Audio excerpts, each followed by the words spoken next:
Okay, let me know when you can see that in the chat.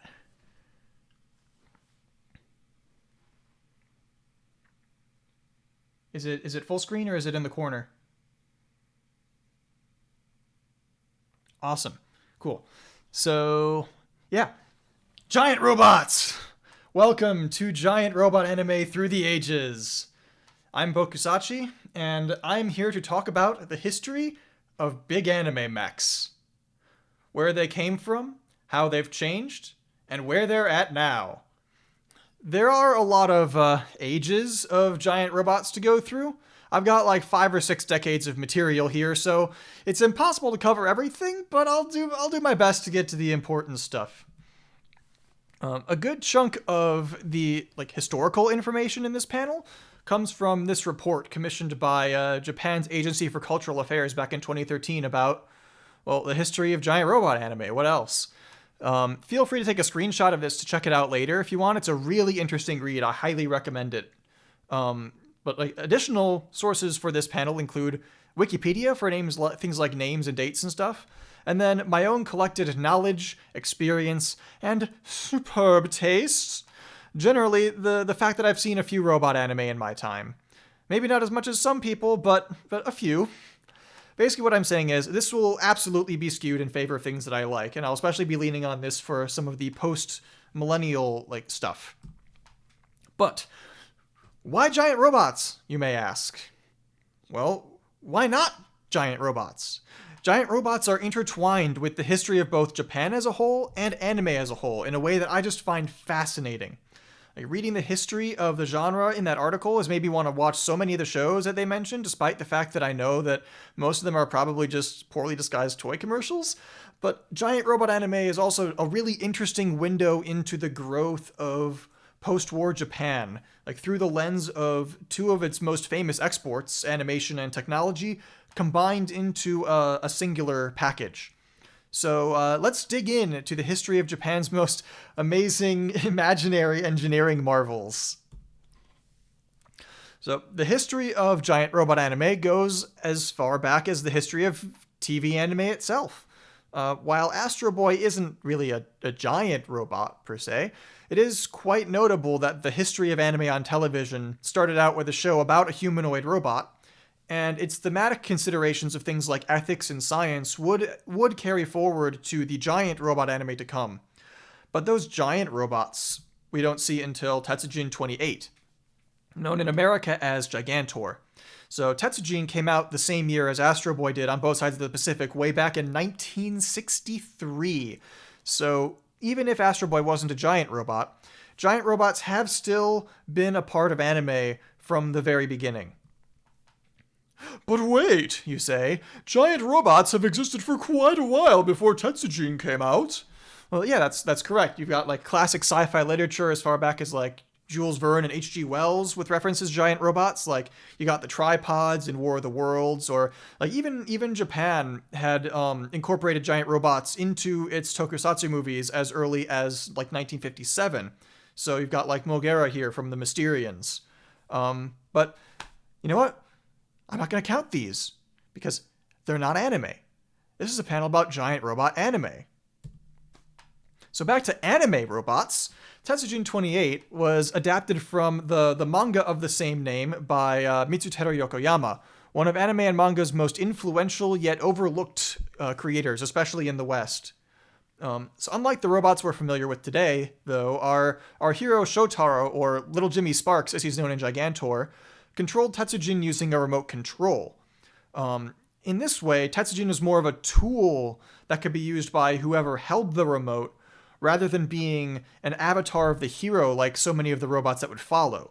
One of the themes of the show is the whole debate over whether Tetsujin could be considered inherently good or evil, because he could be used for either, depending on who holds the all-important remote control. So, for even more fun political consideration, in the show, Tetsujin was actually originally meant to be a super weapon to be used in World War II, but it was repurposed after Japan surrendered before Tetsujin was completed. So, even if it was originally intended to be a weapon, could it still be used for a nobler purpose? So, looking at this question, we can see the conflicting attitudes of a country that had recently been obliterated by, but was also being rebuilt by, advancements in science and technology. You've got like a country grappling with the consequences of its own brutal militarism and trying to find its place in this new world of peacetime. Now, like, despite being a foundational work in the genre, Tetsujin was really kind of the only giant robot anime to come out from the 60s. Instead, the 60s saw the rise of Tokusatsu, special effects shows like Tsuburaya Productions' Ultraman, which is made by the creators, one of the creators of the original Godzilla.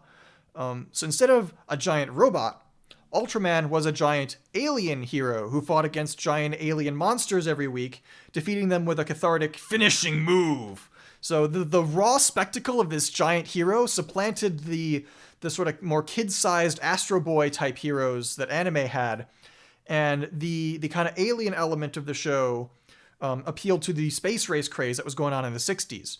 So as like this space age hero who's transformed from a human, Ultraman kind of represented this idealized combination of humanity and science. Ultraman's Monster of the Week formula, its giant transforming hero, and its finishing moves would serve as the groundwork for many robot anime to come in the future. Now, Tokusatsu did have a giant robot hero at this time in the form of Giant Robo, which was another adaptation of a Yokoyama property, and it found its way over to America in the form of the delightfully named Johnny Sokko and his Flying Robot. It doesn't have the same level of success and influence as something like Ultraman, but let's be real here. What did, right? So anyway, the space race that had kind of driven some of this stuff reached its peak with the moon landing in 1969 and the space-themed Osaka International Expo the following year, which featured the large moon rock that the astronauts had brought back. Incidentally, I learned quite a bit about this time period from Naoki Urasawa's 20th Century Boys, which is a great manga, and I highly recommend it if you're a fan of like vintage giant robot or toku stuff, or just this era of history in general. But like shortly after, the interest in space would kind of fall closer to Earth, and Japan would start to, as Japan started to motorize with the spread of personal vehicles like cars and motorcycles. And now anyone familiar with the history of Tokusatsu knows where that's going to take us. That's right. Everyone's favorite motorcycle-riding karate bugmen jumped onto the scene at the start of the 70s as another titan of the industry, Shotaro Ishinomori, brought us the first entry in the Kamen Rider series. The rider aspect of Kamen Rider was especially appealing to a Japan that was learning how to drive. And then the secret society of former Nazis known as Shoka was an evil much closer to home than the space aliens of shows like Ultraman. So especially as like the space race gave way to more direct Cold War aggression and like heavy industry became better known for pollution than progress, this sort of conflict hit much closer to home. But perhaps the biggest legacy of Kamen Rider is how it kicked off the Henshin boom, popularizing the idea of a hero who transforms to fight crime, while continuing to solidify Ultraman's Monster of the Week format. Ultraman was also a transforming hero, true, but the way that Kamen Rider emphasized the transformation process itself made it so much more tangible in a way that would actually carry forward through many other Tokusatsu series, including future Ultraman series to follow.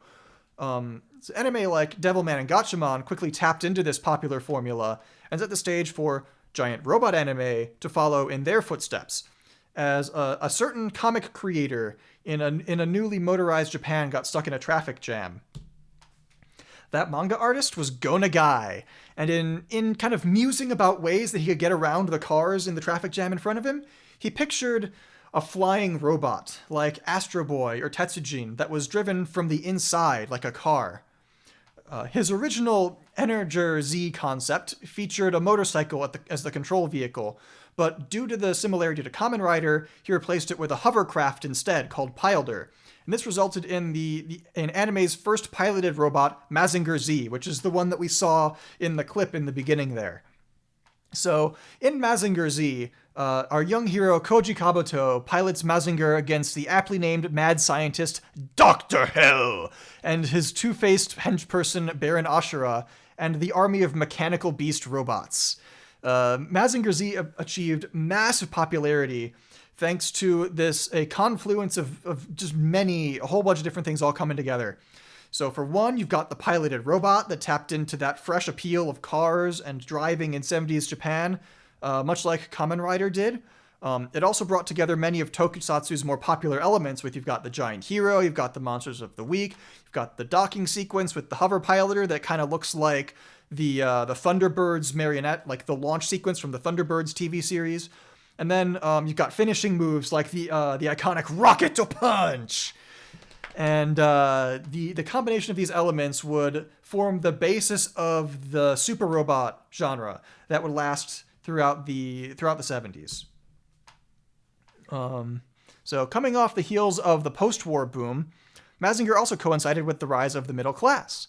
This meant that not only were more families able to own a TV and actually watch the show, but they were also able to buy more toys. I see in the chat that somebody's grandpa has found like this awesome 2-foot-tall Mazinger Z robot toy at a garage sale, and that's awesome. I've got a pretty nice like Mazinger Z tall vinyl figure. I don't know if it's the same one, but that's it's so cool. But anyway, toy manufacturer Popy marketed their die-cast Mazinger toys under the Chogokin brand, named after the fictional material Chogokin that was used to create Mazinger in the show. And this was a brilliant move because, like, thanks to that metal toy, there was this tangible element of realness that was brought to Mazinger that resonated strongly with kids, much like how Tokusatsu became popular in part because, like, the rubber suits were able to be replicated with the rubber toys and just feel so much more real to the kids playing with them.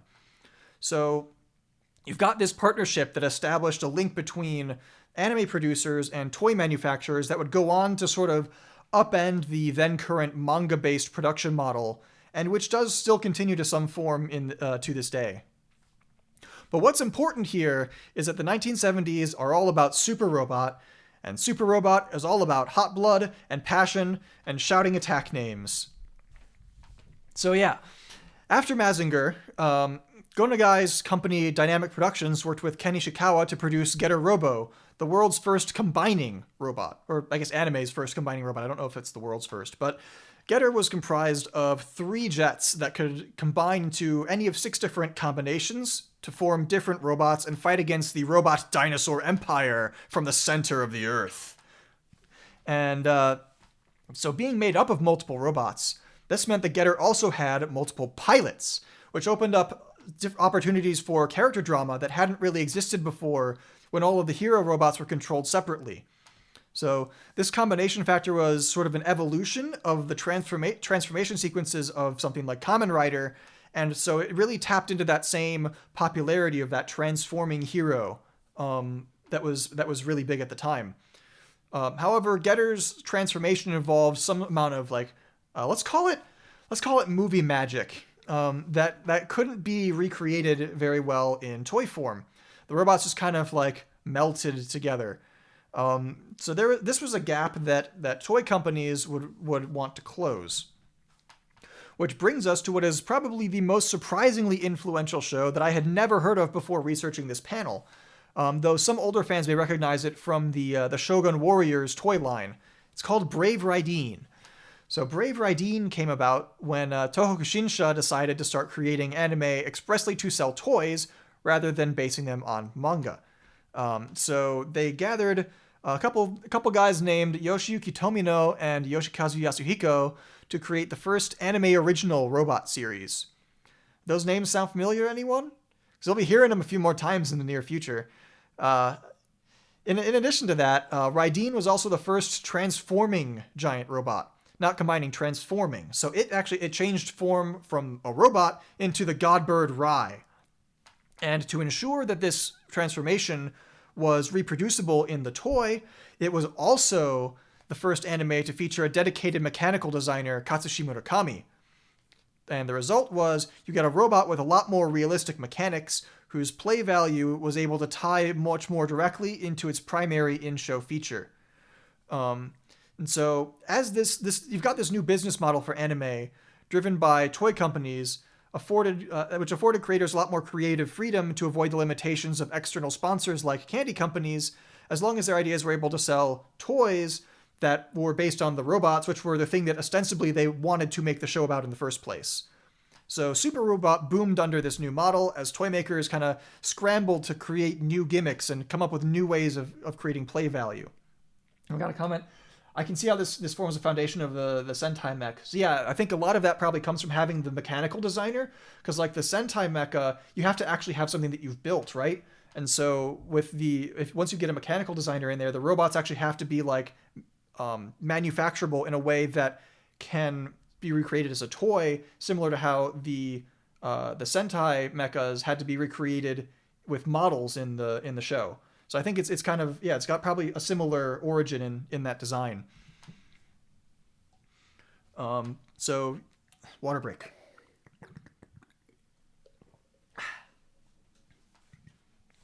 So furthering this trend of creative freedom in the medium, Tadao Nagahama, who took over directing Raideen for the second half of the series, created his robot romance trilogy of Combattler V, Voltes 5, and Toushou Daimos. These series brought dramatic storytelling to robot anime in a way the genre hadn't really seen before. You got complex villains, tragic plot twists, you've got a more like intimate conflict that revolves around like kind of family bonds and things like that. And themes of like, and some more like revolutionary themes about fighting against like an oppressive foe. So to emphasize what a big deal this was at the time, like Voltes 5 actually became somewhat of a revolutionary symbol among young people in the Philippines after its TV run was canceled during a period of martial law there. And incidentally, it was such a big deal that there's now like so much time later, finally they're making a live action version there in the Philippines now, which is like super cool. I'm really curious to see how that turns out. But despite this creativity within the framework of giant robots, giant robot anime was still having trouble shaking that monster of the week toy commercial roots and gaining reputation as any more than like robot pro wrestling within the sci-fi community in Japan, which I don't see what's wrong with that, honestly. But within pop culture as a whole, this trend had started to change, though, with the introduction of sci-fi titles that appealed to an older teen audience. So most notably, you've got like the 1-2 punch of the space battleship Yamato movie, and some other movie I guess was kind of popular. What's it called? Like I think Starfight or something. I don't know. But anyway, movies like Yamato were funded by ticket sales rather than sponsors buying TV time, which meant that the audience's opinion mattered more than the toy company's opinion for this type of production, legitimizing the anime itself, the movie itself, as the primary product rather than being secondary to the toys. So with the growing appeal of sci-fi among teenage audiences with things like this, the industry started to produce magazines like Animage in 1978, which provided a platform to discuss anime as an art form. And so this platform would, with time, help to push anime beyond being dismissed as just vulgar toy commercials as mainstream outlets tended to view them. Meanwhile, the studio behind Raideen broke off from Tohoku Shinsha to form a new company called Sunrise. This new studio created Zambot 3, a darker and more realistic take on warfare that earned director Yoshiyuki Tomino, hey, remember him? His infamous Kill 'Em All name by, well, killing off just about everyone. It was a brutal portrayal of war with an emphasis on things like fallen soldiers and civilian casualties and refugees, and this was a topic that robot anime hadn't really covered so directly before. And so with this realism and these anti-war themes, Zambot would serve as a direct stepping stone to the revolutionary Real Robot series to follow, the show that would finally bring robot anime back into the mainstream consciousness. Battle Fever J! No, I'm not talking about Battle Fever J, that's not what that was, but while it was indeed a revolutionary series for Tokusatsu, I just wanted to stop and point out that it was like the first iteration of the Super Sentai series, which you may know as Power Rangers, to feature a giant robot. So the point here is that robots by this point have gained enough clout in popular culture to make their way back into Tokusatsu, just as robot anime had once borrowed key elements from its sister genre. But believe it or not, it was actually Spider-Man who got a giant robot before Super Sentai did. The Friendly Neighborhood Web-Slinger had his own tokusatsu show at the time, in which he piloted the giant robot Leopardon. And if I remember correctly, I believe that Taku Yamashiro, the Spider-Man from this tokusatsu series, has been confirmed for being in Into the Spider-Verse 2. So there's a good chance we'll get to see Leopardon, the giant robot, animated in that glorious Spider-Verse style when that comes out, and I am super hyped for that. But anyway, back on subject, I was, of course, talking about Gundam earlier. The series that so dominates the robot landscape today, to the extent that like its name is almost synonymous with giant robots in some spaces, actually got off to a pretty rocky start. It was subject to a number of creative conflicts between Yoshiyuki Tomino and the staff at Sunrise and the toy company Clover. The anime creators wanted realistic robot designs for their war story, while Clover wanted to sell the toys with the play value that they designed. So Clover's toys weren't featured as prominently in the show as they would like. It didn't sell as well as they would like. So Clover pulled out of the production. The show ended 10 episodes early. A disaster for everybody. But you can kind of see this conflict in the designs themselves. Like, you've got the heroic-looking Gundam that almost looks like a super robot, but then you've got the enemy Zaku characters that are less constrained by the toy company because they're the villains, who cares, and they were much more like realistic and military inspired. So Gundam's story was a huge break away from that super robot monster of the week formula. It follows a colony world's fight for independence, where mobile suits are used as weapons of war instead of like as robot superheroes. So the primary conflict was a human versus human conflict rather than human versus monster. And these ideas, among others, became the foundation for the real robot subgenre, as opposed to the super robots that dominated the 70s. So despite the original series pulling in lackluster ratings, Gundam was quite popular in the anime magazines that I mentioned earlier. So after Clover dropped out of the production, Bandai, whose plastic models of the Yamato battleship sold well with older anime fans that read these magazines, they saw the popularity of Gundam within this circle and picked up the license a few months later so they could sell models of the White Base, the ship from which the Gundams launched. But it wasn't the ship that took off. Models of the Gundams themselves regularly sold out instead. You've got that military-style 1/144 scale of these models and the realistic conflict of that storyline that ended up being really popular with fans of like people who like building World War II models, for example. And so the Gundam plastic models, or Gunpla, played to that sense of realism offered by the show. The play value, instead of having these weird gimmicks, was now about constructing the robot itself down to the most minute detail. So as a fun fact, while the popularity of Bandai's plastic models would eventually outlast the Chogokin line that Popy had created, Bandai would later be the ones to resurrect it in the form of the super robot Chogokin figures that you see today. So in 1981, Gundam got a Yamato-style movie trilogy, which was an unprecedented hit thanks in part to the popularity of the model kits. And over the coming years, fans were treated to this massive universe of just Gundam TV series and OVAs and movies, and building this entire chronology of the universal century that carried on the creator's realistic vision with less restraint from the toy company.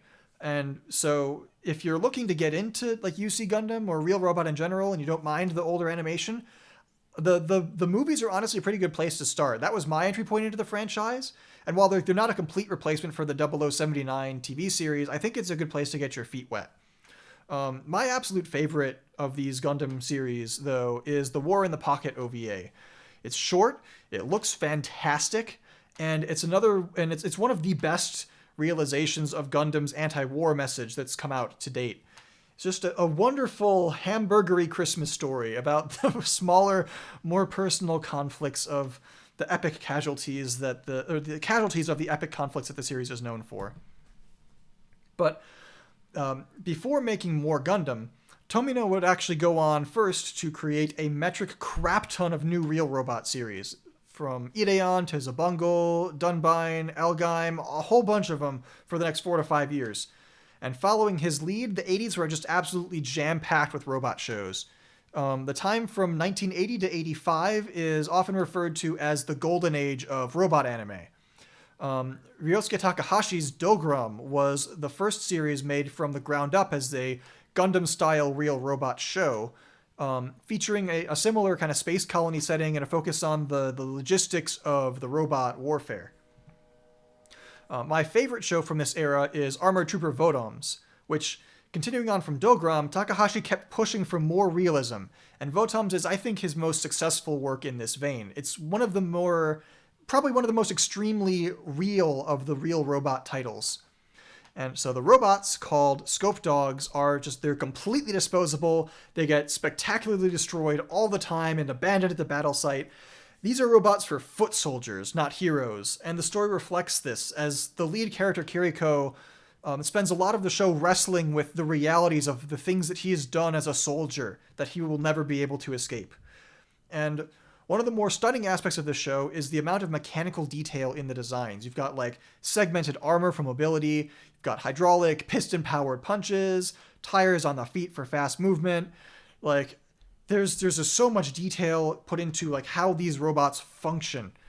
And I think largely in part because of this, Votoms has maintained enough of a cult following to have spawned many sequel OVAs over the years, continuing on even into the 2010s, which is pretty darn impressive.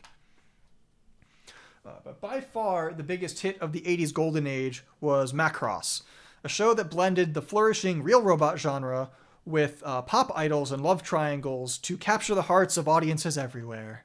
Macross is a celebration of culture, in which the inherent appeal of cultural touchstones like pop music and kung fu movies are our strongest defense against the giant warrior race of Zentradi invaders. The robots were designed by the now legendary Shoji Kawamori, who used his background in engineering to design robots that transformed into fighter planes. So he was inspired by actual jets, like the F-14 Tomcat. And this clip features the plane-like designs in a spectacular dogfight-inspired battle sequence. What? No, never mind. I didn't take that out when I had clips in this panel. Oh well. So anyway, Kawamori would go on to direct the beautifully animated compilation movie "Do You Remember Love" at the age of just 24, which is just a prime example of robot anime's tendency to turn dedicated fans into respected creators. Though I guess my kind of hot take on this is that I do prefer the original series over Do You Remember Love by quite a bit. Though I will say Do You Remember Love is extremely, extremely pretty. Another fun fact is that Kawamori and character designer Haruhiko Mikimoto helped coin the modern use of the word otaku while working on this show, using it both between each other and as part of the dialogue between the lead characters Hikaru and Minmay. So despite being massively popular throughout Asia, Europe, and South America, giant robots hadn't really caught on in the States aside from Gigantor until the 1980s, when the US companies started bringing over several series and combining them together to pad for time to reach the US's minimum episode count for syndication. And I'm going to take a water break here because I need one. Because I'm talking about Robotech. It's a blend of Macross and then two other shows, Southern Cross and Mospeta, which arose from this mess between video and merch licenses for Macross that has fans still cursing Harmony Gold's name to this day as the reason we will never see an official English language release of a Macross title again. And it has Kawamori, even Kawamori himself, calling Robotech a pirated version of his work, which on the kind of the other side of things, we've got Voltron, which is a mix of Go Line and Dairogger 15, which had the licenses to the show, but no means of translating them. So they kind of wrote their own dialogue and made things up a little bit as they went along and re-edited them together, which this actually gave Voltron the opportunity for a revival as its own successful standalone property with an original story and characters in recent years with that whole Netflix series, Legendary Defender. Though, sadly, Go Line and Dairogger have still remained out of print all this time, which is too bad, because despite kind of the dubious origins of some of these combination series, they were a lot of US fans' first introduction to giant robots, or even to anime as a whole, and they're very important and deserve a lot of respect for that reason. But nowadays, with as much better understood as anime is, I feel like we're really long overdue to make way for the original works behind them. So yeah, while some American distributors brought over existing robot anime in the form of these compilation series, others began to commission Japanese studios to make original animation projects directly for the overseas market. It's the height of the 80s economic boom, after all, and animation talent was yet another thing that Japan could export. So the most famous of these co-productions was, of course, Hasbro's Transformers, which featured robot designs by none other than Shoji Kawamori himself. But as the 80s continued on, the golden age started to lose its luster a little bit. Robot anime couldn't really maintain that extremely high production pace that they had, especially as toy makers such as Clover began to shut down during this time. And the first generation of robot fans was also kind of aging out of anime and spending their money elsewhere. You had the talent split between the domestic and those overseas productions. You've got TV anime in Japan moving to favor like mega hit Shonen Jump adaptations like Dragon Ball. And then kids are also just tuning into TV less frequently as a whole because the new home video game consoles like the Nintendo Famicom were starting to catch on. And so 1985 really marked the end of the giant robot boom, as the kind of stragglers in Dan Cougar and Takahashi's Layzner had their TV broadcast cut off early due to poor toy sales, and the conclusions ended up going straight to video. Zeta Gundam and the Japanese dub of Transformers were at that time like really the only robot anime left on TV for a little while there. So with toy companies dropping out as sponsors, robot anime kind of transitioned over to that direct-to-video OVA market. OVA standing for original video animation, marketed directly at the new otaku base of hardcore fans that had been built up by shows like Macross. And so with OVAs, the anime itself was the product. You're selling the videotapes, so you don't need to rely on the toy companies for support. And so Mamoru Oshii, one of the pioneers of the OVA format, used it to help revitalize robot anime with his series Patlabor. So to save on production costs, Patlabor was actually split up into half a season of TV episodes rather than a large blockbuster OVA feature. The series was a hit. It's great. You've got all sorts of like workplace drama and some political stuff, and it's some great characters, and it's really funny. But it also spawned a couple of movies which became fan favorites, which the second Patlabor movie is actually widely considered, alongside Ghost in the Shell, to be one of Oshii's masterpieces. So the success of those movies in turn led to the full TV series in the 90s, bringing robots back to the airwaves at last. And so with the rise of the OVAs aimed directly at robot fans, though, you've got like Hideaki Anno and Studio Gainax, themselves a group of robot fans, beginning work on this massive tribute to the genre that they love so much. Again, you can see here the tendency of giant robot anime to turn its biggest fans into its most respected creators. So Gunbuster took Macross's crowd-pleasing girls and robots theme and ran with it. It even had like they even had the same character designer Mikimoto draw the girls in Gunbuster. And it combines elements of like real and super robot, and you've got like some exquisite battle scenes, and you've got this ending that tugs at the heartstrings, and it brings all of that together in Patlabor's half-season OVA format. So like Patlabor and Gunbuster really set the standard for what it meant to be a successful OVA, with high-quality animation and thrilling stories. And nowhere is this more prominent than in the OVA version of Giant Robo, the classic series from the 60s, brought back in just this operatic epic of truly like monstrous production. I think it was, the 7 episodes were made over the course of like 6 years, and it was based very loosely on the Mitsuteru Yokoyama manga, but incorporated elements from many other Yokoyama titles, whether robot or otherwise. It had this just massive production values, super high quality animation, great, grandiose, like orchestral soundtrack.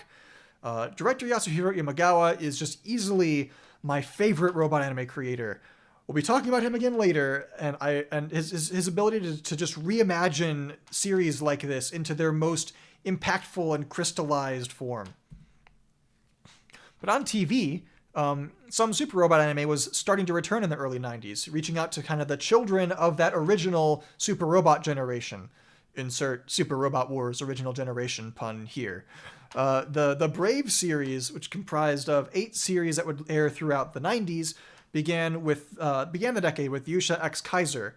And Raijin-Oh featured a robot that was piloted by a whole class of elementary school children. While children were the primary audience for the show, that big ensemble cast actually did help it appeal across generations as well. But not only that, after kind of chilling out in the OVA space for a while, Gundam and Macross were brought back to air for a new generation of TV anime audiences as well. So Macross 7 shifted the musical focus to a heavier rock theme. I haven't actually seen it yet, so I can't really comment on how well it turned out, but I do own the soundtrack, and what little I have seen of 7 looks pretty awesome. And meanwhile, the Gundam franchise was reimagined by Imagawa, the guy who did Giant Robo, into its first alternate universe outside of the Universal Century timeline. So G Gundam moved this series' political struggles from far, far from their realistic roots and into a more over-the-top, as Imagawa does best, shonen-style tournament. So in sharp contrast to the previous Gundam entries, G Gundam features super robot-style named attacks like the Shining Finger! And a more robust love story and just ridiculous robot designs. So G was the first Gundam series to break from that ongoing Universal Century timeline, and it paved the way for other Gundam series to do the same. So shows like Wing, After War, and Turn A were more in the vein of the original Gundam than G, but each AU still offered its own kind of twist on the formula. Turn A has one of Gundam's biggest and most passionate cult followings, and then you've got like Wing, which was probably the gateway Gundam for many fans in the West, and the one most people here will probably know or have seen. And it had some appealingly fresh Gundam designs and, let's say, emotional characters that appealed to this 90s audience. But with the 80s bubble economy behind us, the lost decade of the 90s loomed over Japan. With the post-war baby boom generation sort of entrenched in jobs for life, and the economy kind of in shambles after the bubble burst, the younger generation had few to no opportunities for employment. It sounds a little familiar, but this lost decade left a lost generation of otaku who became like NEETs, Frieders, and hikikomoris, and kind of feeling just hopeless and searching for an escape. And then you've got Evangelion. You've Evangelion's downward spiraling plot, you've got the complex mental struggles of its characters and heavy psychological themes, all kind of born of creator Hideaki Anno's own depression at the time, and possibly in part from the series' troubled production. While it was arguably meant as a criticism of the otaku escapism into anime and out of the real world, I'm not going to get too far into that, but the dark themes ended up appealing to the insecurities of this lost generation, and ended up becoming a new form of escapism unto itself, resulting, ironically, in massive financial success. You've got Evangelion is not a thing that fits neatly into that real robot, super robot dichotomy either that defined the previous 2 decades. It's got more of a biological element to its mech design, which was another influential aspect that it had, along with the psychological themes and now sort of genre standard character types. It was much more influenced directly by Tokusatsu than I think by previous robot anime in many ways. So on the business side, Evangelion was one of the more successful pioneers of the production committee approach to anime production. So the OVA market was generally seen as targeting fans who were impressed with these productions as high-quality animation. So Evangelion's own high-quality animation and story, because Anno's just a boss, enabled it to be competitive with OVAs and video sales, but spread it across 26 episodes instead of just 6 or 7. This potential 4 times increase in sales opened the door to investing in TV anime as the primary product to be kind of recouped in video sales of the tapes and stuff by this committee of multiple interested parties rather than via direct sponsorship or association with an existing franchise. So this is the basis of the kind of the model that's still used today to fund a lot of anime, although modern production committees often include other interests like figurine or music producers or the manga publishers with their own related merchandise to sell. So in some ways, it's almost returning back to that original manga-based production model.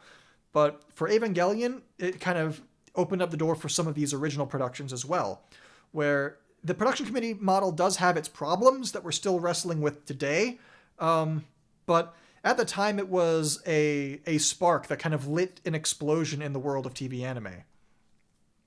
So Eva became a huge thing on Toonami in the West, where its dark themes and provocative religious imagery caught many eyes, leading to a lot of takes ranging from kooky to fascinating. These takes may or may not have lined up with Anno's original intent to varying degrees. That original intent obviously being to write an Ultraman Ideon crossover fanfiction. But Evangelion was also my first anime. So outside of like kid shows like and like Pokemon and also like Miyazaki movies and stuff. So it's got a very special place in my heart. But it's also just had an undeniable influence on the anime industry to follow. So, by the late 90s, Eva had brought robot TV anime back to an older audience. Got Super Robot, which had started to return to TV earlier in the decade, now starting to diversify its target audience, because in addition to children's series, it was now able to target those Super Robot OG fans who had grown up with the series in the 70s, who were now looking back on those old series with nostalgic eyes. So in particular, you've got the final entry in the Brave series, Gaogaigar, which earned just monstrous DVD sales, or I guess VHS sales at the time, despite like lackluster TV ratings, which indicated an interest among older audiences for that Super Robot throwback style, which eventually inspired a darker OVA follow-up in Gaogaigar Final. The OVA market also reflected this shift with hyper-violent titles like 1998's Get a Robo Armageddon OVA. This brutal and bloody reimagining of the classic series meant for its now adult fans. So I'm going to take a water break.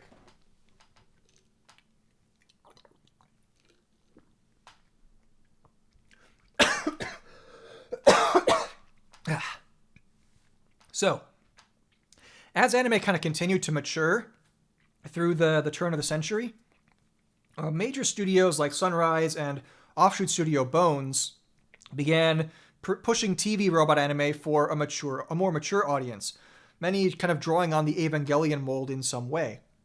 So like, in contrast to the 52 episode standard of the 80s, this new style saw the rise of 26 episodes series aimed at more adult audiences than children, and which kind of strove to stand out artistically to appeal to the fans of the quality animation who would want to buy the tapes. So, like, I'm going to get a little bit of flack probably for calling Razefon kind of an Eva clone, but it does borrow so many elements that I can't not.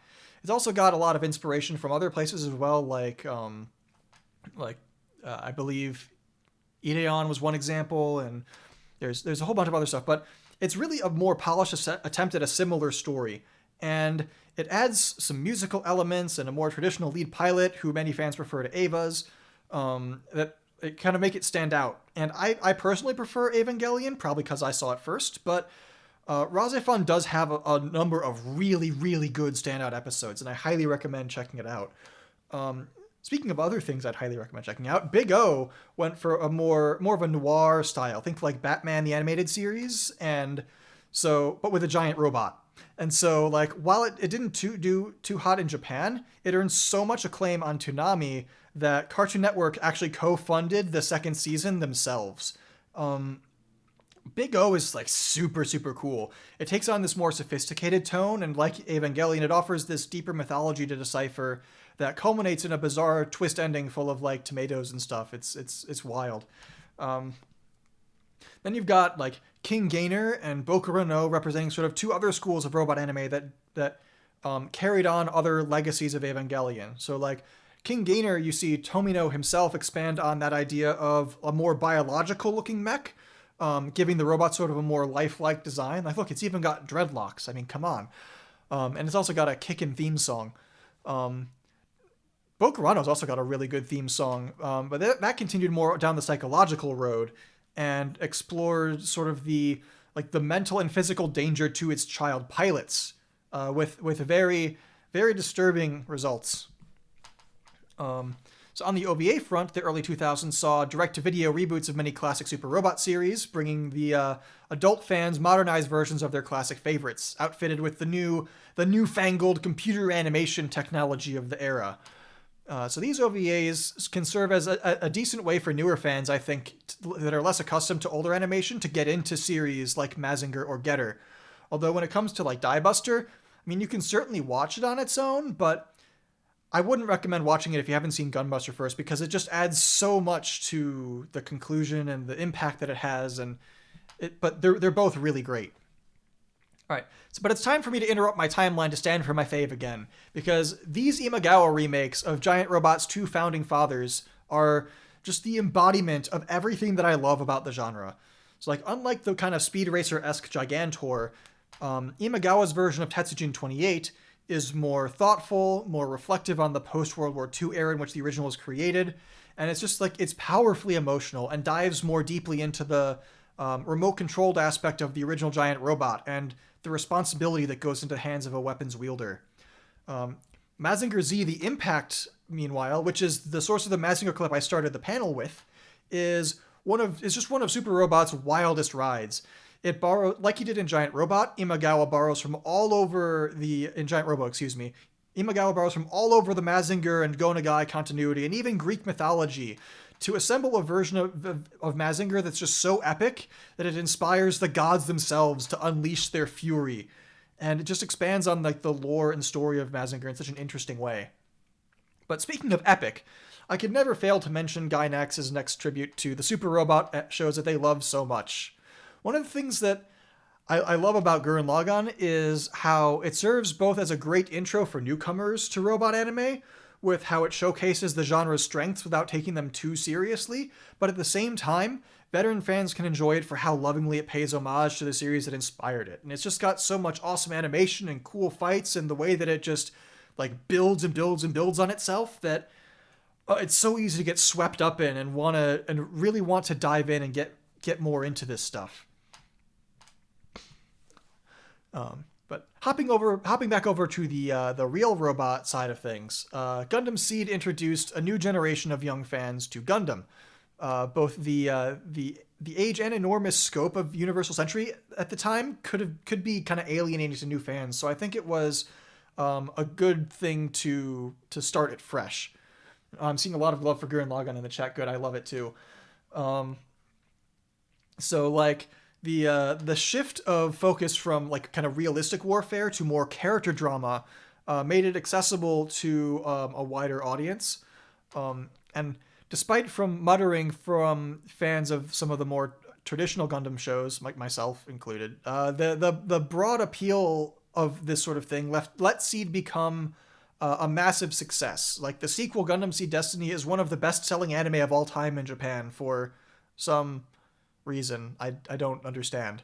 But moving on from that, Full Metal Panic was one of the first anime to come about based on the newfound popularity of the light novel medium in the early 2000s. So it blended its real robot themes, its military storyline with this sort of wacky high school rom-com, and it served up both laughs and action with some romantic drama to boot, in this really kind of unique and fun combination of genres and tropes. So speaking of romance, Macross returned for its 25th anniversary with the popular Macross Frontier, modernizing the franchise's iconic love triangle pop music formula with attractive new characters, computer-animated robots, and super hit music by the legendary composer Yoko Kanno. Frontier was a massive success, its singles charted one after the other, and its popularity led to 2 movies and a series of concerts. Eureka 7 is another one of my favorites. It's filled with music references, bright and colorful animation, robots designed by Macross veteran Shoji Kawamori, and just a multitude of strong romantic plots and just this clear vision and attitude. And the robots, they get around by surfing through the sky. This show is just radical, and it's the romances are like most of the characters in the show have a romance over the course of like these 52 episodes, and it is so satisfying to see them all pay off. It's great. Don't worry though, even with all the romance stuff, political drama is still a major focus of the genre. So rather than the space colonies of old though, several of the modern shows of the late 2000s, most notably the mega hits of Code Geass and Gundam 00, moved the setting to Earth and presented sort of more near-future scenarios. You've got 00 in particular feeling very inspired by the post-9/11 political climate, with the Middle East and desert warfare being a prominent part of the setting. You've got Geass, which is also infamous for its Pizza Hut sponsorship, with notable product placement of products that are not the toys, all sadly painstakingly removed from the US release.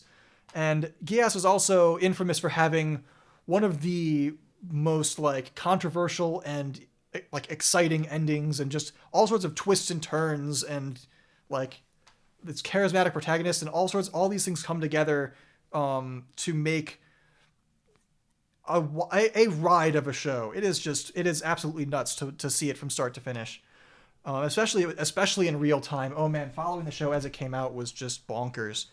But now we've reached the 2010s, and from here on out, it is basically just a recommendation dump, because there honestly hasn't been a game-changing robot anime in a while. So I guess I'll start out with my top 4. You got Aquarian Evol from 2012, which is probably my favorite of the bunch. It's basically Shoji Kawamori teaming up with Mari Okada to unleash their full power into an over-the-top campy super robot rom-com. It's so full of dumb puns and ridiculous innuendo for people like me with a bad sense of humor, but it's also really delivers on the relationship side of things. I love these kids a lot more than I expected, and it's got great shipping wars, great chemistry, incredible music by Yoko Kanno, and of course, plenty of ridiculous robot attacks with funny names. Another kind of overlooked gem that I enjoyed is a series called Space Battleship Tiramisu. It's not going to blow your mind or anything, but it is a short comedy with 7-minute episodes about a pilot who wants nothing more than to be left alone in his cockpit of solitude. He deals with situations like eating food in zero gravity, putting his uniform on backwards, or figuring out that the cleaning lady has done his stuff, but raised to just absurdly high levels of exaggerated drama by the super robot setting. Because all the while he's piloting his robot against the enemy invaders while he's dealing with this stuff. So it is surprisingly funny, and the short episodes make it go by really quick. 2018, I guess, is just the year that all the good robot anime finally happened, because you got Tiramisu in the spring, then Planet With in the summer, and SSSS Gridman in the fall. So Planet With is an original series from the author of Lucifer and the Biscuit Hammer manga, and it starts small, but kind of weaves this grand narrative that continues to expand to this bigger and bigger scope as it goes. It basically kind of condenses a similar story to Gurren Lagann into 12 episodes, but with each new layer sort of recontextualizing the one before, while at the same time raising all sorts of new questions about its conflict. It's short, it's dense, it's got a cat robot fighting a dog robot voiced by Rikyu Koyama and Norio Wakamoto. It's a really good time. And in my next panel tomorrow, you'll actually see why. But then there's SSSS Gridman, which is a show from Studio Trigger based on a tokusatsu series from the 90s, brought to life by a super fan of the series with loving tokusatsu-inspired visual direction. You've got awesome giant monsters to fight that actually are kind of animated to look like rubber suit monsters. You've got a great cast of characters.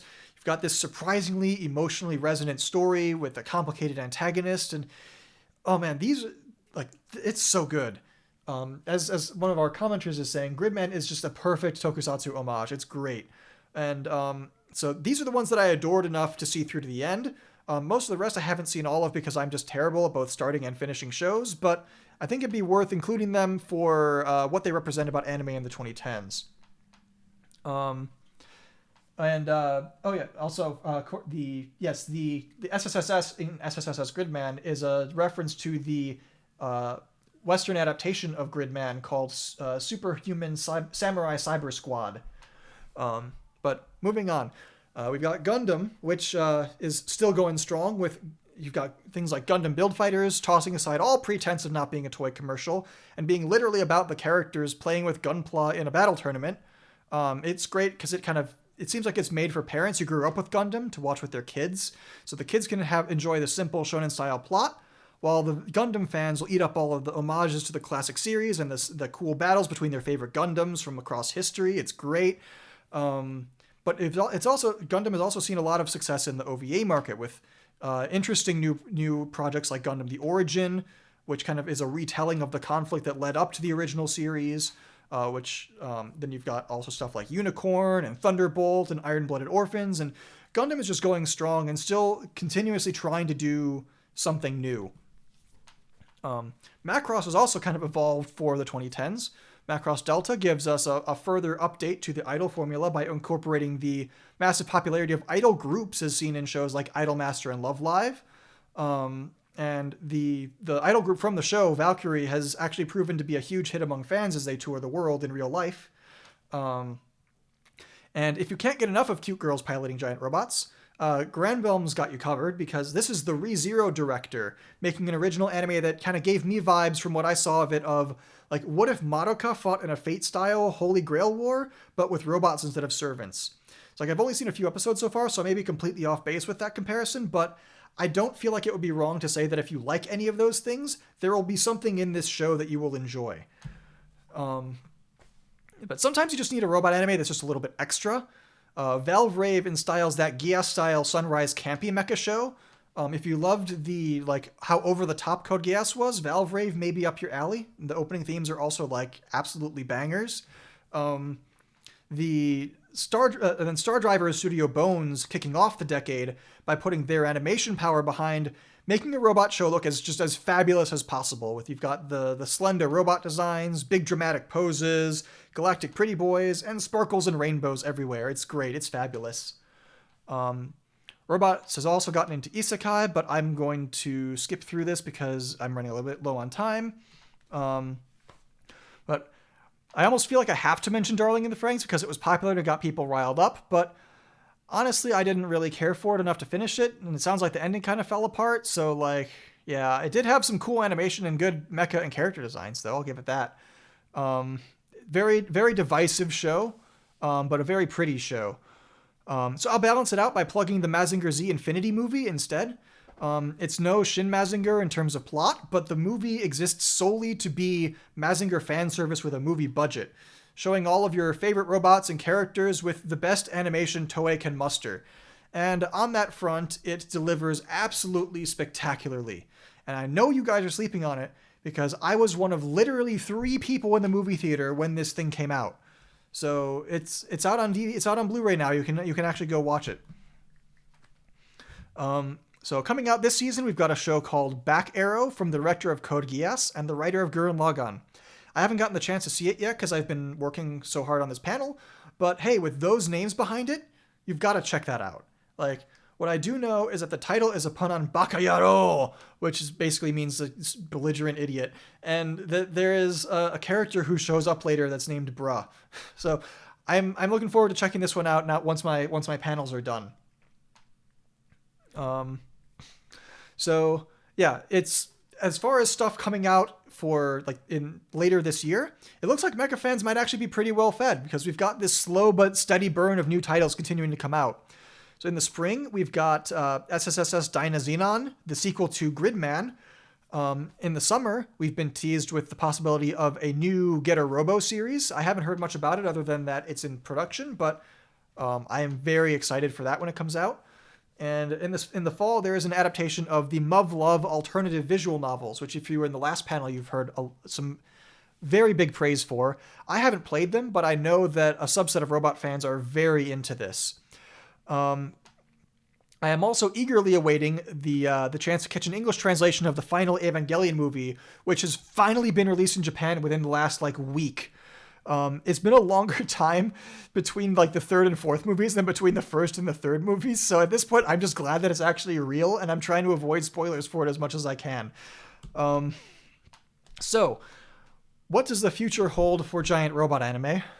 I don't really know. It's been a while since we've had a landmark title like Mazinger and Gundam or Evangelion that's forged a direction for future titles and sort of revitalized mainstream interest in it among general audiences. But we've got a steady stream of robot anime coming out. There's usually 1 or 2 per season for the last decade or so. And I'd like to think that it's only a matter of time before one of them really, really catches on in maybe a better way than Darling in the Franxx did.